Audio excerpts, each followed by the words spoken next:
PM Modi ने मानगढ़ धाम जाकर 3 राज्यों के आदिवासियों को साधने की कोशिश की है। ये वो 3 राज्य हैं जहां विधानसभा के चुनाव होने हैं। मध्य प्रदेश में इसके क्या मायने हैं, इस रिपोर्ट में आप देखिए।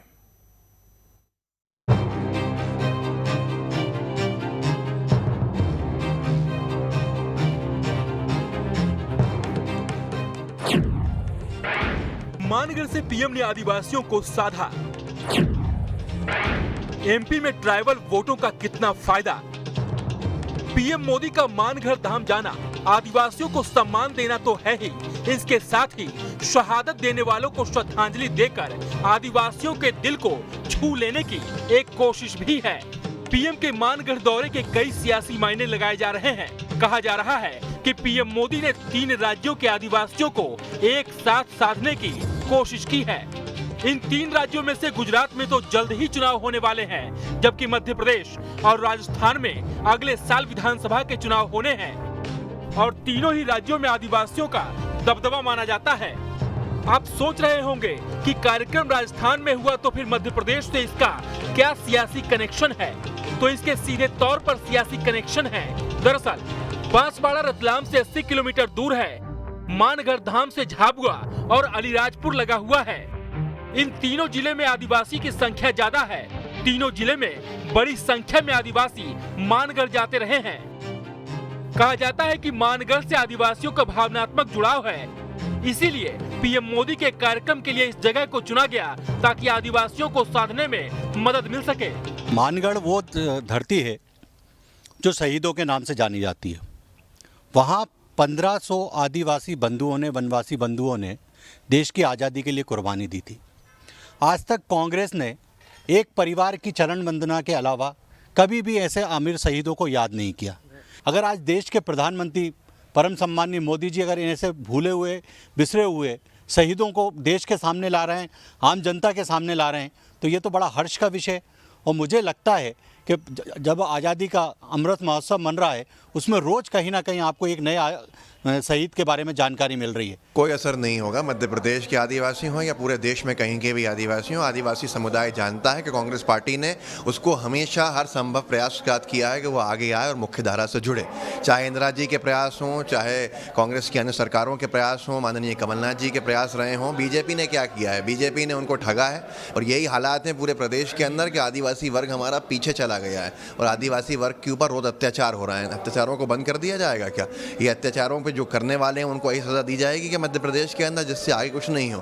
तो ये आदिवासी वर्ग देख रहा है और वो कमलनाथ जी का इंतजार कर रहा है। अब आपको बताते हैं कि आखिर सियासी दलों को आदिवासी वर्ग का साथ क्यों चाहिए। तो सीधे तौर पर इसके पीछे सियासी कारण है।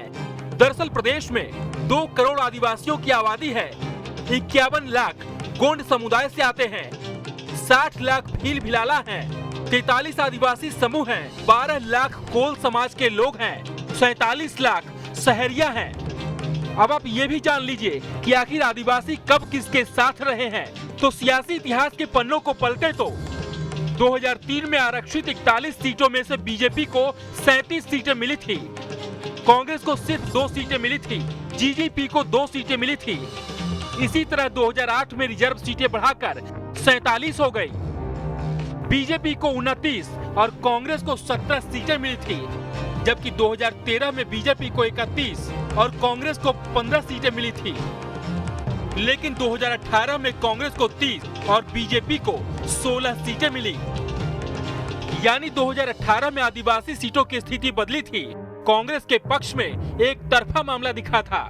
बीजेपी को बड़ा नुकसान हुआ था और शायद इसीलिए बीजेपी को 2018 में सत्ता से बाहर भी होना पड़ा था।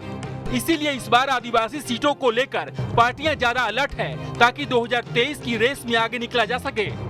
प्रधानमंत्री जी का मानगढ़ का कार्यक्रम आदिवासी वोटों के लिए ही है और वो गुजरात के आदिवासियों से भी जुड़ा हुआ है। तो निश्चित तौर पर जो आदिवासियों की सीट हैं, जो भारतीय जनता पार्टी जिस पर लगातार काम कर रही है, हमने देखा ना रानी कमलापति स्टेशन से लेकर टंटिया भील तक का जो मामला था वो आदिवासी वोट बैंकों का ही है, क्योंकि वो गोंड आदिवासियों के लिए एक अलग तरह की रणनीति पे काम कर रही है और भील भिलाला की अलग रणनीति पे।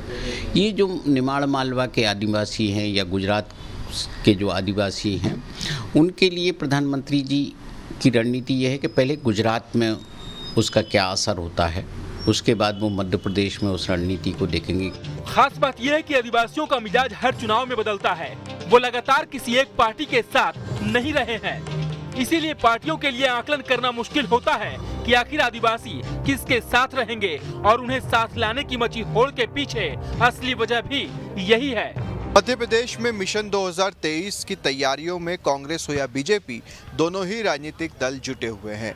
ऐसे में आज प्रधानमंत्री नरेंद्र मोदी ने राजस्थान के जरिए मध्य प्रदेश के आदिवासी वोटर्स को साधने की भी पूरी कोशिश की। दरअसल मध्य प्रदेश में बीजेपी ये बात बखूबी समझती है कि अगर मिशन 2023 को जीतना है तो आदिवासी वोटर्स को साधना ही होगा। देखना बेहद दिलचस्प होगा कि इस पूरे क्रम से बीजेपी को कितना फायदा होता है। वीडियो जर्नलिस्ट प्रदीप के साथ शुभम गुप्ता, न्यूज़ 8 भोपाल। अब इसमें एक खबर तो यह है कि बीजेपी की नजर राज्यों के साथ 2024 पर भी है। 4 राज्यों में आदिवासी बड़े फैक्टर हैं। बड़े कार्यक्रमों से आसपास के राज्यों में संदेश आता है, इसीलिए पीएम मोदी के लगातार ऐसे कार्यक्रम हो रहे हैं।